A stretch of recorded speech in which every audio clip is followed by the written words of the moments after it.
Bismillahirrahmanirrahim. Assalamualaikum warahmatullahi wabarakatuh. Ahlan wa sahlan wa marhaban bikum ke kelas Ustaz Faizal.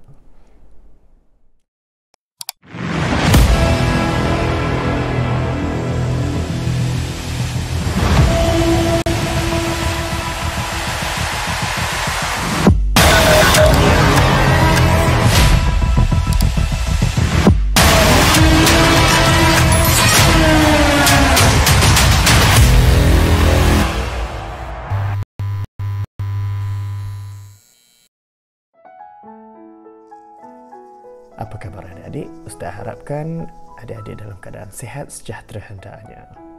Ini adalah bahagian kedua kelas kita sambungan pada pelajaran yang lalu, iaitu unit 2 dalam pelajaran sirah kebijaksanaan Nabi Muhammad sallallahu alaihi wasallam. Sebelum itu, mari kita saksikan apakah dia objektif PDPR pada kali ini. Sebagaimana yang tertera di sebelah Ustaz. Objektif PDPR pada kali ini adalah untuk kita menelusuri tauladan kisah-kisah Nabi dan memahami apakah pengajaran yang harus kita pelajari di sebalik kisah-kisah ini. InsyaAllah anak-anak, mari kita sambung pelajaran kita yang lalu. Dalam kisah-kisah yang lalu, kita telah menelusuri kisah-kisah Nabi Muhammad yang menunjukkan kebijaksanaan Nabi Muhammad sallallahu alaihi wasallam. Apa yang telah Ustaz beritahu pada minggu lepas adalah mengenai bagaimana peristiwa Hajatul Aswad, bagaimana Nabi Muhammad itu sebagai usahawan yang unggul, bagaimana Nabi Muhammad merancang strategi dalam berhijrah dan juga mempersaudarakan kaum Aus dan Khazraj, serta bagaimana Nabi Muhammad berjaya membentuk Piagam Madinah bagi menjaga keamanan negara yang baru dibentuknya. Hari ini kita akan melihat dan meneladani sifat fatanah Nabi Muhammad sallallahu alaihi wasallam. Dalam kisah bagaimana Nabi Muhammad sallallahu alaihi wasallam telah berjaya menggunakan kebijaksanaan baginda untuk meleraikan persengketaan dan menamatkan permusuhan dalam peristiwa Hajarul Aswad. Bahkan bukan ini saja, banyak lagi kisah-kisah yang baginda telah lakukan bagi mengelakkan perkara-perkara seperti ini. Namun, dalam peristiwa ini, apa yang menarik perhatian kita adalah di kala ini, Nabi Muhammad belum lagi dilantik menjadi Nabi. Namun, kebijaksanaannya dan sifat kepimpinannya telah terselah.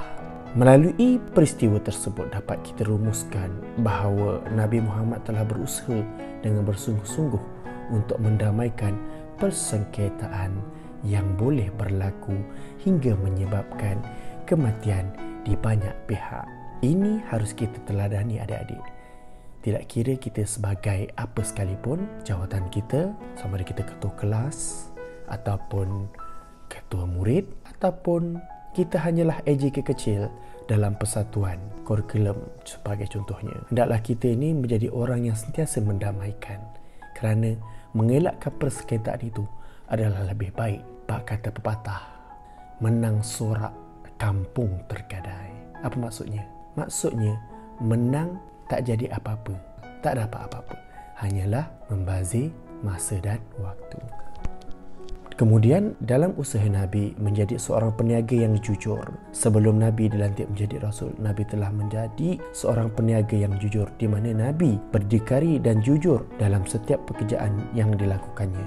Daripada peristiwa ini, daripada apa yang telah kita pelajari, dapat kita rumuskan bahawa merencana sesuatu itu dengan teliti sebelum melakukan pekerjaan dan tugasan adalah lebih baik daripada kita melakukan pekerjaan mengikut gerak-geri orang lain.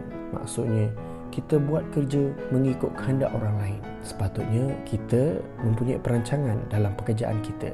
Sebagaimana yang adik sedang lalui sekarang, iaitu adik sedang belajar. Jadi adik nak jadi apa? Apakah cita-cita anak-anak dalam pembelajaran? Seharusnya kita perlu cita-cita. Bila mana kita ada cita-cita, barulah kita ada semangat untuk belajar. Dan kita perlukan cara untuk mencapai cita-cita kita itulah dinamakan perancangan. Kemudian melalui peristiwa bagaimana Nabi telah mempersaudarakan kaum yang besar di Madinah atau Yathrib, iaitu golongan Aus dan Khazraj, yang sebelum kedatangan Islam, mereka ini sentiasa terlibat ataupun terjerumus di dalam peperangan persaudaraan. Jadi perkara ini banyak merugikan pihak-pihak yang terbabit, terutamanya kaum Aus dan Khazraj. Selain itu, mereka juga sentiasa diugut, diancam oleh pihak Yahudi yang menyatakan bahawa nanti jika munculnya Nabi akhir zaman, kamu akan menjadi pihak yang kami bantai, hancurkan. Jadi ini semua banyak melibatkan kerugian. Jadi Nabi Muhammad telah mengukuhkan kesatuan kaum muslimin dan menjadikan mereka bersaudara. Ini nampak jelas melalui perjanjian Aqabah, melalui peristiwa hijrah yang telah Nabi lalui bersama para sahabat. Dan sebagai rumusannya, utamakanlah perpaduan dan kesepakatan. Bak kata pepatah, bulat air kerana perbentung, bulat manusia kerana bersatu. Dalam peristiwa seterusnya, Nabi Muhammad SAW telah menetapkan peraturan agar hidup sentiasa harmoni dan teratur. Peristiwa ini dapat kita lihat dengan jelas melalui peristiwa bagaimana Nabi mendirikan negara Madinah berasaskan kepada piagam-piagamnya, di mana di dalam piagam-piagam itu Nabi telah jelas membentangkan kepada orang ramai bahawa keamanan adalah perkara utama yang Islam sentiasa dukung, dan percaya kepada Allah dan taat setia kepada Rasul adalah tunggang utama dalam piagam ini. Ini juga menjadikan orang-orang lain tidak boleh melawan apa yang telah mereka persetujui bersama. Sebagai rumusan, merangka peraturan dan berusaha untuk mematuhinya adalah satu perkara yang penting dalam kita menjayakan sesuatu organisasi ataupun sesebuah negara. Nabi Muhammad sentiasa mengutamakan kejujuran dan juga kepercayaan dalam setiap urusannya. Melalui kebijaksanaan Nabi Muhammad SAW, baginda sentiasa mengamalkan nilai-nilai yang murni dalam setiap urusannya. Ini adalah merupakan rahsia kejayaan Nabi dalam usaha-usaha dakwahnya. Usaha-usaha dakwah itu juga termasuk dalam bidang keusahawanan yang telah Nabi ceburi sebelum Nabi diangkat menjadi Nabi dan Rasul. Adik-adik, sebab itu di sekolah kita sentiasa didedahkan ataupun diuar-uarkan dengan nilai-nilai murni. Contohnya seperti bercakap benar, menjaga kebersihan diri, patuh kepada ibu bapa dan guru, taat kepada perintah Allah, taat kepada perintah Rasul, jujur dalam menjawab peperiksaan dan sebagainya. Ini adalah nilai-nilai murni yang sentiasa diterapkan dalam pembelajaran dan pengajaran di sekolah. Perkara-perkara ini ataupun unsur-unsur ini sentiasa diserapkan kepada kita agar menjadikan kita untuk berusaha dengan lebih gigih dan tekun untuk percaya.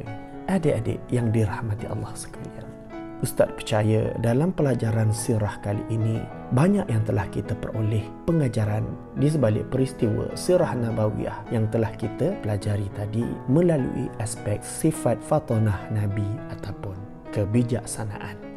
Jadi adik-adik, Ustaz harap apa yang telah kita pelajari pada hari ini dapat kita amalkan dan dapat kita sebarkan dan juga hebahkan kepada kawan-kawan yang lain. InsyaAllah Allah sentiasa bersama orang-orang yang sentiasa menyebarkan perkara-perkara kebaikan. Ini termaktub dalam surah Al-Asr. Wal-Asr innal insana lafi husr illa alladhina amanu وعملوا الصالحات وتواصوا بالحق وتواصوا بالصبر. Allah Ta'ala telah bersumpah demi masa, sesungguhnya manusia itu dalam kerugian kecuali mereka yang beramal soleh dan mereka yang menyebarkan perkara-perkara kebaikan.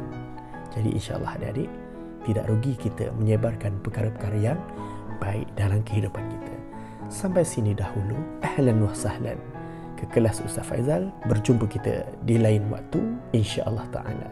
Assalamualaikum warahmatullahi wabarakatuh. Syukran jazilan.